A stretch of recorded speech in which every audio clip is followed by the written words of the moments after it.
আসসালামু আলাইকুম প্রিয় দর্শক, আমরা কয়েক মাস আগে একটা মুরব্বী দাদিকে নিয়ে আমরা একটা ভিডিও করেছিলাম। তো ওই ভিডিওটা দেখে আপনারা অনেকেই এই মুরব্বী দাদিকে সাহায্য সহযোগিতা করেছিলেন। আমরা ভিডিওতে দেখিয়েছিলাম যে ওনার হাতে এবং শরীরে একদম মাথা থেকে শুরু করে পায়ের পাতা পর্যন্ত প্রত্যেকটা অংশে ফোসকা ফোসকা পড়ে একদম পুরো পচন ধরে গেছিল। ওটা আপনারা অনেকেই দেখছেন। তো ওই ভিডিওটা দেখে বিশেষ করে প্রবাসী ভাইরা, বাংলাদেশি অনেক ভাইরা এবং বিশেষ করে প্রবাসী ভাইরা অনেক সাহায্য সহযোগিতা করছিলেন। সেই সাহায্য সহযোগিতা দিয়ে আমাদের এই দাদুর চিকিৎসা হয়েছে এবং সেই চিকিৎসার পরে উনি মোটামুটি দীর্ঘ কয়েক মাসই মোটামুটি ভালো ছিল। তো গত কিছুদিন যাবতই ওনার শরীরে আবার সে আগের মতো পচন ধরা শুরু হয়ে গেছে, মানে ফুসকা ফুসকা অলরেডি পড়ে গেছে, বিভিন্ন জায়গায় পচন ধরছে, বিভিন্ন জায়গায় পানি হয়ে হয়ে গেছে। আপনারা দেখতে পারতেছেন যে বিভিন্ন জায়গায় পানি হয়েছে এবং বিভিন্ন জায়গায় পচন ধরে ওই জায়গাগুলো একদম মানে মাংসগুলা মানে গোস্তগুলো একদম খসা খসা পড়তেছে, এমন এক পরিস্থিতি সেই পূর্বের মতো। তো ওনারা কয়েকদিন যাবত আমাদেরকে বলতেছিল, তো আমরা বিভিন্ন ব্যস্ততায় আসতে পারি না, আজকে আসার সুযোগ হয়েছে, এজন্য আমরা আসছি। তো আপনাদের কাছে আমাদের আকুল আবেদন, বিশেষ করে প্রবাসী ভাইরা যারা আছেন তাদের প্রতি বিশেষ আকুল আবেদন। আপনারা গতবারও এই দাদুর জন্য আপনারা অনেক সাহায্য সহযোগিতা করছিলেন। তো আমরা চাই এবারও আপনারা সেই দাদুর জন্য, ওনাদের আসলে ফ্যামিলি ওই পরিমাণ সাপোর্ট দিতে পারতেছে না, ওনারা যতটুকু পারতেছে চিকিৎসা করাইছে, কিন্তু এখন ওনাদের হাতের অবস্থা এতটাই দুর্বল হয়ে গেছে যে ওনারা ওষুধ পর্যন্ত কিনা খাওয়ার সামর্থ্য ওনাদের নাই, এমন অবস্থা হয়ে গেছে চিকিৎসা করাইতে যায়। তো আপনাদের প্রতি আমার আকুল আবেদন, আমাদের সকলে আমরা আপনাদের কাছে আবেদন জানাই যে আপনারা এই দাদু চিকিৎসার জন্য আপনারা সাহায্য সহযোগিতা করবেন। আমরা আমাদের দিক থেকে যতটুকু পারবো চেষ্টা করব, বাকি আপনাদের সহযোগিতা চাই, কারণ একার পক্ষে কোনো কিছুই সম্ভব না।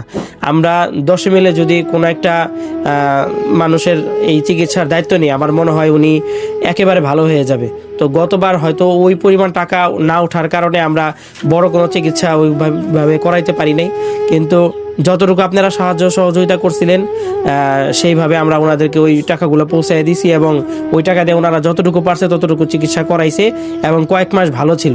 কিন্তু ভালো কোনো বড় হসপিটালে নিয়ে ডাক্তার না দেখানোর কারণে বা বড় অ্যামাউন্ট না থাকার কারণে চিকিৎসাটা ওই ভালোভাবে করাইতে পারে নাই, যার কারণে এই অসুখটা আবার হয়েছে। এখন আসলে কি মানে বলার ভাষা নাই। রাত্রের বেলা যখন এই দাদু শুয়ে থাকে, ওনার কান্নাকাটিতে ওনার ফ্যামিলির কেউ বিছানায় শুয়ে থাকতে পারে না, ওনারাও কান্নাকাটি করে, এমন অবস্থা। মানে প্রত্যেকটা মানে ফুসকা ফুসকা যে পড়ছে, যে পচন ধরতেছে, এই জায়গাগুলো এত পরিমাণে জ্বালাপোড়া করে, এটা আসলে যার জ্বালাপোড়া করে সেই অনুভব করতে পারে, বাকিরা কেউ অনুভব করতে পারে না। আর যারা আশেপাশে থাকে তারাই বুঝে যে ওনার যন্ত্রণাটা কেমন। তো আপনাদের কাছে আকুল আবেদন যে আপনারা সবাই সাহায্য সহযোগিতা করবেন এবং সবাই চেষ্টা করবেন যে ভিডিওটা বেশি বেশি শেয়ার করে আরও 50 জন, 100 জন, 2 লাখ, 5 লাখ, 10 লাখ সকলের কাছে যেন ভিডিওটা পৌঁছে যায়। অন্তত আপনি সাহায্য সহযোগিতা করতে না পারলেন, কিন্তু আপনার একটা শেয়ারের মাধ্যমে দেখবেন একজন ডোনার এই দাদির চিকিৎসার জন্য কিছু টাকা আমাদের কাছে পাঠাইতে পারে। তো আপনাদের কাছে আমাদের আকুল আবেদন যে আপনারা নিজেরা চেষ্টা করবেন, নিজেরা যদি না পারেন অন্তত পক্ষে আপনারা ভিডিওটা শেয়ার করে দিবেন, বেশি বেশি শেয়ার করে দিবেন, বিভিন্ন পেজে, বিভিন্ন গ্রুপে এবং আপনাদের টাইমলাইনে শেয়ার করে দিবেন, যাতে 10 জনের কাছে, 20 জনের কাছে ভিডিওটা যাওয়ার পরে ওনাদের থেকে একজন ডোনার চলে আসে, যাতে এই আমাদের এই অসুস্থ দাদুর চিকিৎসার দায়িত্ব নিতে পারে এবং সবার সাহায্য সহযোগিতায় যেন আমরা এই দাদুর চিকিৎসাটা করাইতে পারি। আসসালামু আলাইকুম প্রিয় দর্শক, আপনার কাছে সাহায্য চাই, সহযোগিতা চাই। আগে দিছেন, আমরা গরিব মানুষ, ফ্যামিলি, এক ছেলে কামাই করিনি, আমরা 7 জন মানুষ খাওয়াইয়া তার চিকিৎসা করতে পারিনি। এখন আগেও যেরকম দিছেন, এখন আপনাদের কাছে সাহায্যের হাত বাড়াই। আমার ছেলে একজন কামাই করি না, হন পুরা ওরা অসুবিধে আছি, তার অবস্থা একদম খারাপ, ঘরের মধ্যে কান্দাকাটি, এর শরীরে অত্যন্ত দেখলে আপনি বিশ্বাস করবেন, ভিডিও দেখলো সাহায্য করবেন। তবে একদম পছন্দ ধরে গেছে গা পচার মতো, এই যায় এই কমে। আগে একবার ওষুধ খাইয়া কমছে, এখন আবার এই সাবক হিরিয়া বার হয়েছে। এখন ইয়ার ডাবল তের ফ্যামিলির ভিতরে গরমের মধ্যে কাটাকাটি, খাওয়া দাওয়া নাই, চিকুরবাগ সারা রাত্র ঘুমাইতে পারে না। এখন আপনাদের কাছে সাহায্যের হাত বাড়াইছি।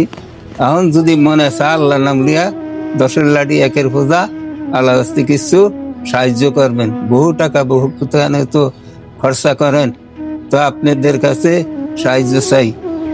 এই গরিব মানুষ অসহায়। প্রিয় দর্শক, ওনাদের পরিবারে একজন মানুষই আছে শুধুমাত্র ইনকাম করার মতো। ওই একজন মানুষের ইনকামের উপর ভর করে 7 জন মানুষ চলে। আর ওনার যদি একা যদি ইনকামটা বন্ধ হয়ে যায় তাহলে ওনাদের সকলের খাবার দাবার বন্ধ। আর এই বয়স্ক দাদির অবস্থা তো দেখছেনই, আপনাদের কাছে এর আগের বারও সাহায্য চাওয়া হয়েছিল, ওখানে অনেক মানুষই সাহায্য করেছেন, যার কারণে উনি আলহামদুলিল্লাহ অনেকটা সুস্থ হয়ে গিয়েছিল। কিন্তু ওনাদের এখন আগের মতো সামর্থ্য নাই, যার কারণে ওনারা চিকিৎসা করাতে পারছে না। এর জন্য আমাদের কাছে বারবার গিয়েছিল, কিন্তু আমরা ব্যস্ততার কারণে আসতে পারিনি। ওনার হাতটা দেখলে আপনারা বুঝতে পারবেন যে আগের তুলনায় এখন অনেকটাই বেশি হয়ে গেছে, এতটাই গাঢ় হয়ে গেছে যে ওনার হাতের চামড়াটুক পর্যন্ত ঠিকমতো বোঝা যাচ্ছে না, চারোদিকে ফুসকা ফুসকা পড়ে গেছে, একবারে পচন, যার কারণে উনি ঠিকমতো উঠা বসা কিচ্ছুই করতে পারছে না। আমরা আশা করি আপনারা সকলেই যারা দেখবেন ওখান থেকে আমাদের ফোন নাম্বার নিচে দেওয়া থাকবে, ওখান থেকে আপনারা যতটুকু পারেন সাহায্য করবেন। এবং কেউ যদি সাহায্য করতে নাও পারেন অন্তত ভিডিওটা শেয়ার দিয়ে দিবেন, যার কারণে আপনার এক শেয়ারের মাধ্যমে আরও 4-5 জন দেখবে, ওই 4-5 জন থেকে একজন হলো সাহায্য করবে। আমরা এখান থেকে আশাবাদী থাকছি, কেউ যদি 5 টাকা 10 টাকা যতটুকুই পারেন সাহায্য করেন। আমাদের এসআই স্কট পরিবারে আলহামদুলিল্লাহ 1 লক্ষ প্লাস সদস্য রয়েছে। ওইখান থেকে কেউ যদি 5 টাকা 10 টাকা 20 টাকা করেও দেওয়া হয় আলহামদুলিল্লাহ বহুত টাকা আসবে। আমরা আশাবাদী রয়েছি আমাদের এখান থেকে ভালো একটা কালেকশন আসবে, ওই কালেকশন যেন আমরা ওনাদের হাতে তুলে দিতে পারি, উনি যেন আল্লাহর অশেষ রহমতে যেন আগের থেকে সুস্থ হতে পারে, এই কামনা করছি। আর দর্শক, আমরা মূলত কখনোই এরকম ভিডিও করতে পছন্দ করি না, কিন্তু ওনার অবস্থা এতটাই খারাপ যা দেখার পরে আমরা নিজেদেরকে কন্ট্রোল করতে পারি নাই, আমরা বাধ্য হয়ে এই ভিডিওটা করলাম। এর আগেও আপনারা সাহায্য সহযোগিতা করছেন, যার ফলে উনি অনেক মাস যাবত এই রোগটা একদমই সুস্থ হয়ে গেছিল, কিন্তু এখন আবারও নতুন করে দেখা দিয়েছে। আমরা আশা করি এবারও আপনারা সাহায্য করবেন, কারণ আপনাদের সাহায্য ছাড়া ওনার এই পরিস্থিতি থেকে বের হওয়া সম্ভব না।